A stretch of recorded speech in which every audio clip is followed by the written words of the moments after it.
అచ్చంపేట శాసనసభ నియోజకవర్గానికి నాకు విడదీయరాయినటువంటి సంబంధం ఉంది. 1980 సోదరులు మల్లు అనంతరాములు గారు ఇక్కడ పోటీ చేసినప్పుడు నేను చదువుతున్నటువంటి విద్యార్థి కొల్లాపూర్ నుంచి మొదలుపెట్టాను. నేనే గోడల మీద రాసేవాడిని, చేయి గుర్తు కూడా వేసేవాడిని.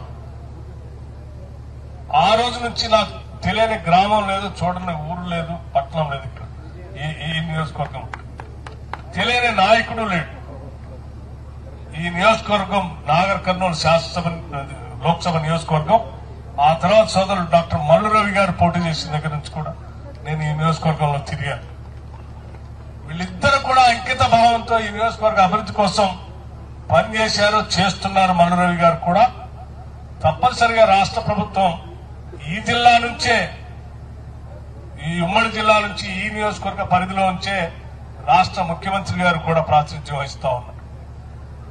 తప్పనిసరిగా ఈ జిల్లా మీద ముఖ్యమంత్రి గారికి అభిమానం ఉంటుంది, నాకు కూడా ప్రత్యేకమైనటువంటి అభిమానం ఉంటుంది. ఇద్దరం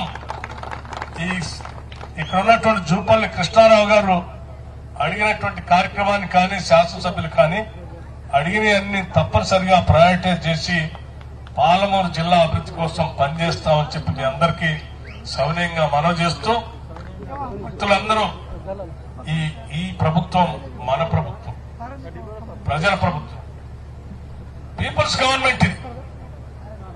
ఇది ప్రజల ప్రభుత్వం, ప్రజల గవర్నమెంట్.